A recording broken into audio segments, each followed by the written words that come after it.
اگر کوئی شخص فجر کی نماز پڑھ رہا تھا اور نماز کے دوران یا قیدہ اخیرہ میں سورج طلوع ہو گیا تو نماز فاسد ہو جائے گی اور بعد میں اس نماز کو دوبارہ ادا کرنا لازم ہوگا۔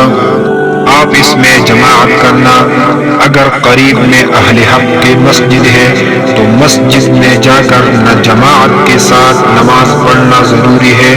مسجد کے جماعت کو چھوڑ کر آپ اس میں جماعت کرنا سنت کے خلاف ہے اور مسجد چھوڑنے کا گناہ بھی ہے۔ آمین کہنا، سورۃ الفاتحہ ختم ہونے کے بعد آہستہ سے آمین کہنا سنت ہے۔ اگر آمین کی آواز برابر کے ایک دو آدمی سن لے تو یہ بھی آہستہ میں داخل ہے۔ اگر کسی نے بلند آواز سے آمین کہہ دی تو اس پر سجدہ سہوا واجب نہیں ہے۔ اگر کسی شخص نے نماز کی حالت میں دوسرے شخص کی دعا مانگنے پر نماز کی حالت میں آمین کہہ دی تو آمین کہنے والے کی نماز فاسد ہو جائے گی۔ اگر کسی شخص نے نماز کی حالت میں دوسرے شخص سے سورۃ الفاتحہ کی تلاوت سنی اور اس کے ولا الضالین کہنے پر نمازی نے آمین کہہ دی تو آمین کہنے والے کی نماز فاسد ہو جائے گی۔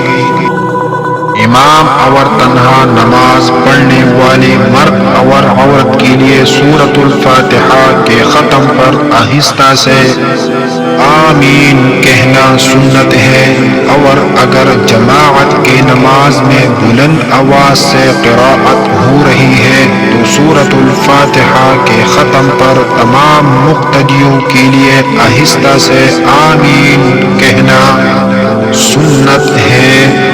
اور آمین آہستہ کہنے کی وجہ یہ ہے کہ آمین دعا ہے اور دعا آہستہ کہنا بہتر ہے، جیسا کہ قرآن شریف میں اللہ تعالیٰ کا فرمان موجود ہے۔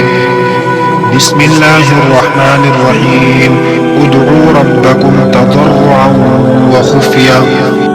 نماز کی حالت میں آنکھوں کو کھلا رکھ کے قصداً بند نہ کرے، بلکہ کھڑے ہونے کی حالت میں سجدہ کے مقام پر اور رکوع کے حالت میں پیروں کی پشت پر اور سجدوں میں ناک کے سرے پر اور بیٹھنے کی حالت میں رانوں پر نظر رکھے۔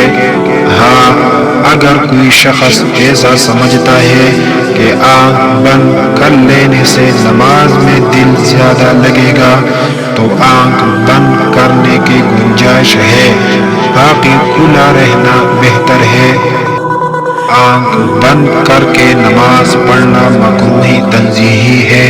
ہاں، اگر آنکھ بند کر لینے سے خشوع اور عاجزی زیادہ ہوتی ہے تو مکروہ نہیں، تاہم آنکھ کھلی رکھ کر نماز پڑھنا زیادہ بہتر ہے، کیونکہ سجدہ کی جگہ کو دیکھنا مسنون ہے اور آنکھ کو بند کرنے سے یہ سنت ترک ہو جاتی ہے۔